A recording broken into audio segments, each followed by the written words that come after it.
आशा करता हूं आप सब बहुत अच्छे होंगे। मेरा नाम है सिद्धांत अग्निहोत्री। स्टडी ग्लोस पे आपका बहुत बहुत स्वागत है। भारत और अफगानिस्तान, अभी तक भारत ने ज्यादा अफगानिस्तान ने भारत के ऊपर ज्यादा टिप्पणी नहीं की थी। बस यही बोला था कि आप अपने डिप्लोमेट्स को बाहर मत निकालिए और आप यहीं पर रखिए, हम कुछ नहीं करेंगे। लेकिन पहली बार अफगानिस्तान का बयान आया है भारत के लिए। तो हम बात करेंगे तालिबानी लीडर ने क्या बोला है। चैनल को सब्सक्राइब करें, इंस्टा पे फॉलो करें, टेलीग्राम पे है। जन्माष्टमी की आपको बहुत बहुत शुभकामनाएं। और हमारी जन्माष्टमी सेल आज तक के लिए लाइव है और आज ये खत्म कर देंगे हम।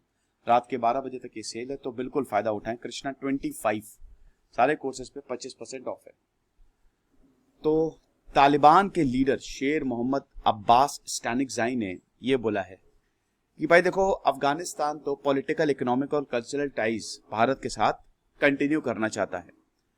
पहली बार अफगानिस्तान की टॉप लीडरशिप ने भारत के लिए कोई स्टेटमेंट दिया है, तो इसलिए ये बहुत ज्यादा अहम हो जाता है। अब पॉलिटिकल, इकोनॉमिक और कल्चरल टाइज का मतलब क्या है? 46 मिनट का ये लंबा सा वीडियो है जो परसों स्टैनिकज़ाई ने अपलोड किया, तालिबानी सोशल मीडिया प्लेटफॉर्म पे ये अपलोड हुआ। तो अब इस पे स्टैनिकज़ाई ने क्या बोला? स्टैनिकज़ाई आपको बता दूं कि देहरादून 1980s में देहरादून की इंडियन मिलिट्री एकेडमी में ही ट्रेन हुए थे। तो इन्होंने पहली बात तो ये जो वॉर खत्म हुआ है अफगानिस्तान का, इस पे बात की, पश्तो में ही ज्यादातर इन्होंने बोला। और अब इस्लामिक एडमिनिस्ट्रेशन कैसे चलेगा, इस पे बात की। शरिया पे ही चलेगा। वैसे आपको बता दो कि तालिबान ने म्यूजिक पे बैन लगा दिया है।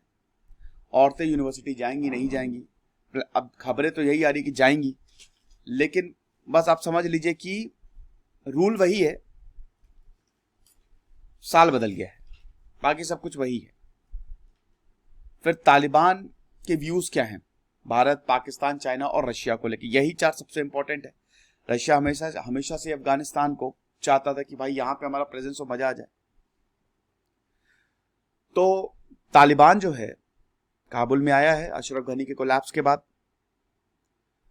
आप समझिए कि ज़ाबिउल्लाह मुजाहिद ने पाकिस्तानी मीडिया से बोला था कि वो भारत के साथ कैसे रिलेशन चाहता है।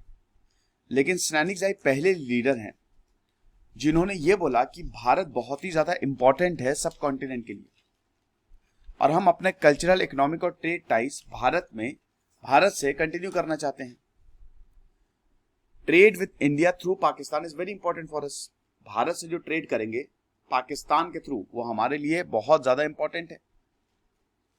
एयर कॉरिडोर से ट्रेड जो है वो ऑलवेज रिमेन्स ओपन। तो इन्होंने ट्रेड की, पैसे की ही बात की है। लेकिन क्या ये टू वे रहेगा, ये नहीं पता। पाकिस्तान ने अफगान ट्रेडर्स को अलाउ किया है कि आप भारत से ट्रेड करिए, पाकिस्तान की टेरिटरी को यूज करिए और भारत से ट्रेड आप कर सकते हैं। लेकिन क्या भारत भी वाया पाकिस्तान अफगानिस्तान में भेजेगा सामान, ये पता नहीं अभी। तो बार बार स्टैनिकज़ाई ने इस पे फोकस किया कि हम पॉलिटिकल, इकोनॉमिक और ट्रेड को बहुत ज्यादा इंपॉर्टेंस देते हैं।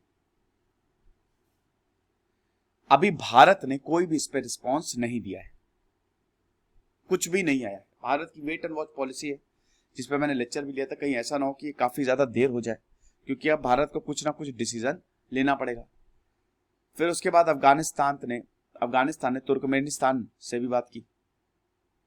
Turkmenistan, Afghanistan, Pakistan, India, Tapi gas pipeline project बहुत इंपॉर्टेंट है। तो यही बोला कि तालिबान जो है इस प्रॉब्लम को भी एड्रेस करेगा जैसी सरकार बनेगी। अभी तक सरकार तो बनी नहीं है तालिबान में। चाबहार पोर्ट जो हम ईरान में बना रहे, उसके क्या हालचाल हैं? चाबहार पोर्ट बहुत ज्यादा इंपॉर्टेंट था ताकि हम पाकिस्तान को बाईपास कर सके। लेकिन एक तो अमेरिका और ईरान की प्रॉब्लम, और अब अफगानिस्तान में तालिबान। तो ये भी बताया चाबहार पोर्ट भी बहुत ज्यादा इंपॉर्टेंट है। रिलेशंस भी ईरान से बहुत ज्यादा भारत के इंपॉर्टेंट है। फिर उसके बाद चाइना, ताजिकिस्तान, उज्बेकिस्तान, पाकिस्तान और रशिया की बात की। अब यहां पे इनका पाकिस्तान प्रेम बार बार सामने आता है। ये फिर से बोल रहे हैं कि पाकिस्तान को बहुत बहुत शुक्रिया बोलना चाहते हैं कि उन्होंने millions and millions of Afghan refugees को पनाह दी, और हम पाकिस्तान से बिल्कुल एक भाई की तरह पेश आएंगे, जैसे भाई भाई पाकिस्तान, बड़ा भाई हम छोटे भाई, इस तरीके से।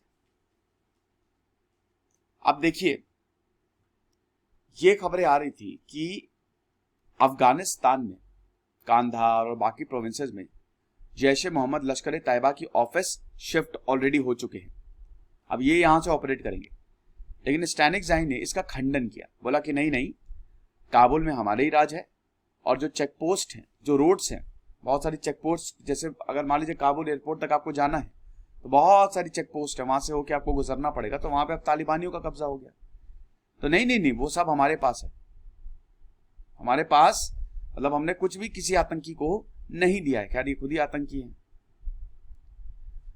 तो इंडियन साइड ने यही सोचा है कि देखो यार, इनकी फेस वैल्यू नहीं है, ये तो कोई तालिबान का ऑफिशियल स्टेटमेंट थोड़ी ना है, ये तो स्टैनिक ज़ाई है, वो तो इंडिविजुअल है, तो हम इनकी कोई वैल्यू एज सच नहीं है।